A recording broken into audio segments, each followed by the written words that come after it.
and Pakistan are right now united by a common concern, and that is increasing heat waves. Both countries are under the merciless grip of an intense heat wave, with hospitals in Pakistan seeing hundreds of patients every day. To add to this, the country is experiencing load sheddings across various cities, which led to protests by frustrated citizens in Karachi, Peshawar, Lahore, and other cities. Hello and welcome to The Print. My name is Debdutta, and to understand the impact of heat waves across our neighboring country, let's go to Pakistan. Now, Karachi had its hottest day of the year on 29th May, with temperatures hitting 41.5 degrees Celsius. This happened just 10 days after it first went over 40 degrees Celsius this summer, according to the data by the Pakistan Meteorological Department. The highest ever temperature that was recorded in Karachi was 48 degrees Celsius on 9th of May 1938. Since then, this is the first time that this temperature has been seen. For students in Sindh, it was worse. Those sitting in intermediate exams were unable to give their exams in 9 districts across Sindh due to the continuous 12 to 18 hours of load shedding, according to local news reports. Temperatures in Sindh soared to 51 degrees Celsius on Wednesday. From Khyber Pakhtunkhwa to Gilgit-Baltistan, protests have gripped Pakistan against power cuts amid the onslaught of a heat wave. With the heat wave driving up the need for electricity as individuals seek relief from the heat, the infrastructure struggles to meet the rising demand, and this is resulting in widespread power outages and escalated expenses. Some regions of Pakistan, particularly in the southwest and northwest, found themselves in the crosshairs of this heat wave.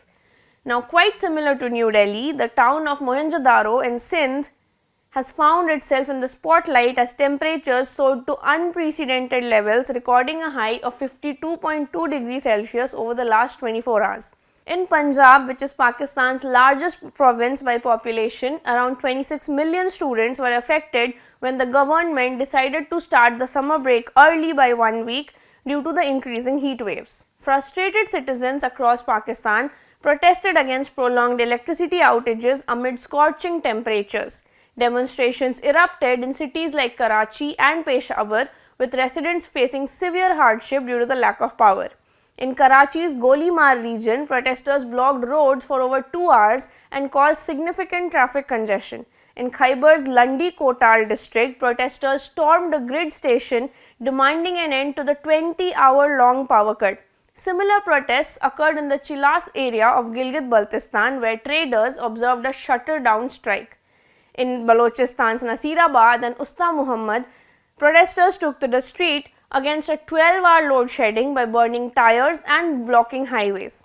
The recent spike in temperatures now comes on the heels of Pakistan's wettest April since 1961, which is a stark contrast to the conditions which are typically associated with the region. Despite contributing less than 1% to carbon emissions worldwide, Pakistan finds itself bearing the brunt of these climate disasters, which underscore the disproportionate impact of global warming on developing nations.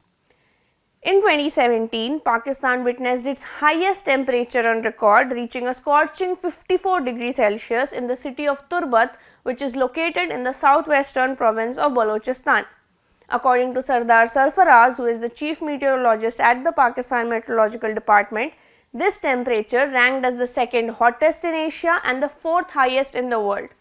Now, how has Pakistan's approach to climate change post these incidents been?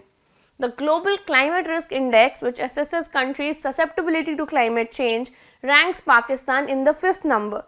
A recent UN report cautions that Pakistan will face increasingly severe extreme weather events, which are not only limited to large-scale annual floods, but also melting glaciers in the north, leading to glacial lake outburst floods, unprecedented heat waves as are seen now, droughts, forest fires in various regions, and cyclones in the south. These are all exacerbated by the climate change. Meanwhile, the political landscape does reflect a growing recognition of climate-related changes.